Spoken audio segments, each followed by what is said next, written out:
조갑제 TV 시청자 여러분 안녕하십니까. 2022년 8월 22일 저녁 7시입니다.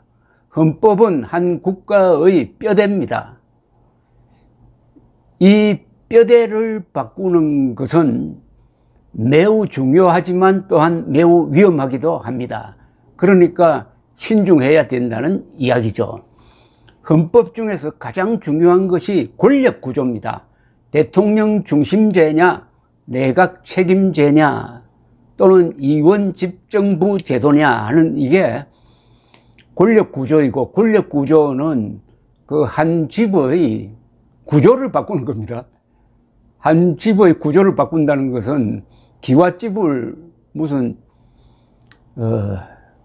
양옥집으로 바꾸는 정도의 큰 변화죠. 더구나 그게 작은 나라가 아니고 대한민국과 같은 세계 7대 강국에 들어가는 나라 같으면은 그 구조 변경은 이만저만한 일이 아닙니다. 이것은 함부로 입에 담을 사안이 아닌데 벌써 새 대통령이 취임한 지 100일밖에 안 되는데 정치권에서 개헌 이야기가 나오고 있다는 것은 정말 경솔하다고 하지 않을 수가 없습니다. 그래서 오늘 대통령실은 지난 19일 윤석열 대통령과 국회의장단 만찬에서 개헌이 거론된 것과 관련해 가지고 해명을 했는데 좀 애매합니다. 이것도 윤 대통령은 원론적인 입장을 밝힌 것이다 라고 했군요. 김진표 국회의장은 만찬에서 미국식 대통령제, 즉 4년 중임제를 거론했다면서 지난 19일 국회의장단 초청 만찬에서 거론된 개헌 이야기와 관련하여 대통령은 논의를 반대하지는 않지만은 정당 선거제도가 함께 개선돼야 한다는 원론적인 입장을 밝힌 것으로 안다고 해명했습니다. 이것도 아주 좀 위험한 논평입니다. 딱 부러지게 설명을 해야 됩니다. 지금은 개헌을 논의할 시기가 아니다. 그런데 이걸 보면은 개헌을 논의해도 된다는 뜻으로 이해가 됩니다. 이 뒷감당을 할 수가 있습니까? 자, 여기서 하나 따져보겠습니다. 미국식 대통령 4년 중임제를 거론했다? 5년 단임제보다 4년 중임제가 더 좋다는 무슨 과학적인 설명이 됩니까?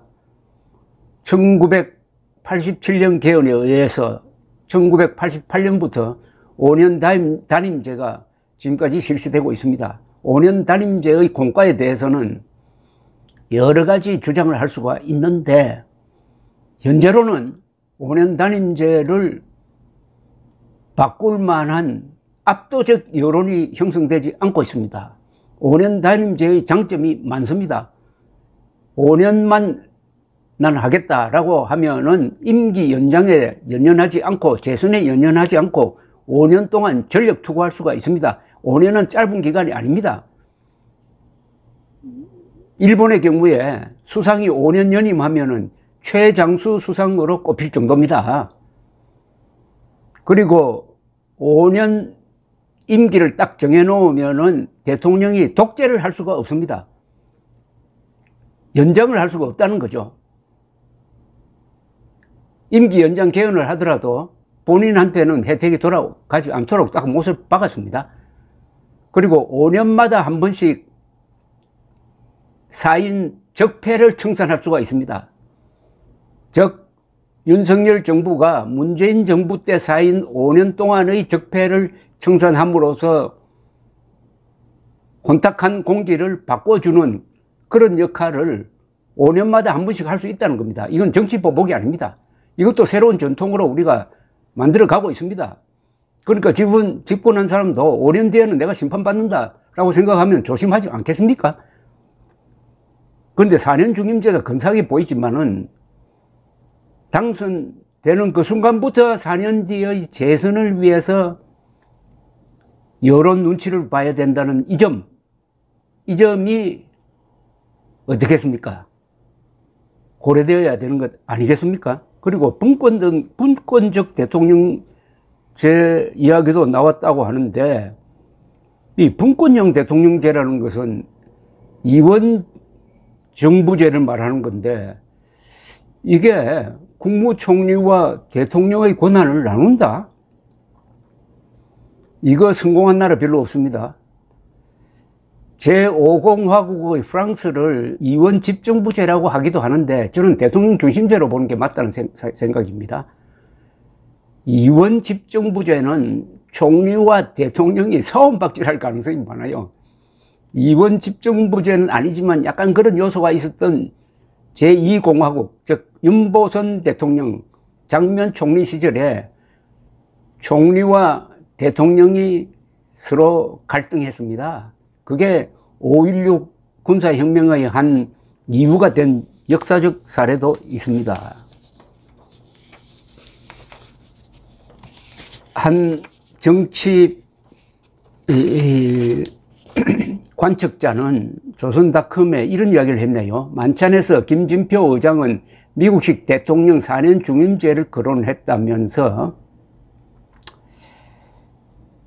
개헌 논의가 이루어질 경우 국회가 선출하는 총리가 내치 권한을 갖는 분권형 대통령제가 대안으로 거론된 것 아니냐는 정치권 일각의 관측에 오늘 대통령실이 선을 그은 것으로 해석된다고 했는데, 이렇게 무책임하게 이런 중대 사안을 논의하면 안 되죠. 여기 한번 보십시오. 총리를 국회가 선출하고 대통령은 국민이 선출한다. 그 총리와 그 대통령이 같은 당이 아니고 다른 당이면 어떻게 됩니까, 이거? 어떻게 됩니까? 이게 제대로 되겠습니까?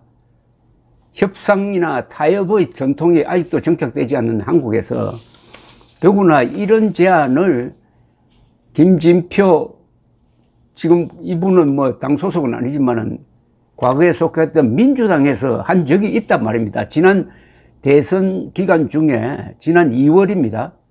2월에 송영길 당시 대표가 표를 얻기 위해서 던진 내용 중에 이런 게 있었습니다. 대통령 4년 중임제, 대선 결선 투표제 도입 등등 이런 이야기를 그냥 무책임하게 툭툭 던지는데, 우리 대통령이 거기에 딱 부러지게 이 논의는 없었던 것으로 합시다라고 하지 않고 거기에 일리가 있는 것처럼 정당이나 다른 요소도 한번 생각해 봐야 된다는 식으로 이 화답한 것처럼 보입니다. 그게 좀 꺼림칙하다 이겁니다. 정당 선거제도도 함께 논의해야 된다. 또 윤석열 대통령 후보 시절부터 헌법 전문에 광주 정신을 넣어야 된다고 이야기를 하고 있습니다. 이렇게 되면 헌법이 누더기가 되는 것 아닙니까? 광주 정신 들어가야 된다고 하면 부산 사람들은 부마 정신도 들어가야 된다고 할 것이고 산업화 정신도 들어가야 되고 뭐 이렇게 되면은 어떻게 됩니까, 이거? 이 개헌 논의라는 것은 판도라 상자입니다. 이거 뚜껑 열어버리면은 정치권이 블랙홀처럼 그쪽으로 다 빠져 들어가게 돼 있습니다. 제일 중요한 기준은 대통령 5년 단임제가 지금까지 실시되는 과정에서 정치적 여러 가지 소용돌이, 탄핵 등등이 있었지만은 그래도 그 기간에 대한민국은 발전했다는 사실입니다. 1988년보다 34년이 지난 2022년의 대한민국은 모든 점에서 발전했습니다. 그 발전한 것 중에서 한 원인이 5년 단임제에 의한 정치 안정 아닐까요? 더구나 대한민국은 남북한이 생존을 걸고 대결하고 있습니다. 그래서 우리나라 대통령은 3관왕입니다. 첫째는 행정부의 수장입니다. 둘째는 국가의 원수로서 세계 만방의 대한민국을 대표합니다. 세 번째는 국군 통수권자입니다. 이런 대통령의 권한이 있으므로 일단 안정적이다 이겁니다. 안정적. 내각 책임제를 하다가 정권이 일주일에 한 번씩 바뀌는 그런 사태가 일어나면 어떻게 되겠습니까?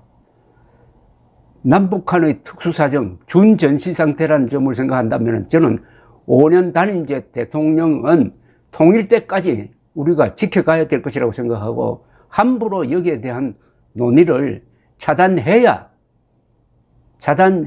쓸데없는데 우리가 정신을 팔리지 않게 될 것이다. 지금 개헌 논의를 하고 있는 사람들이 그 사람이 국가 이익을 위해서 하고 있습니까? 아니면 자당이라든지 자신의 이익을 위해서 하고 있습니까?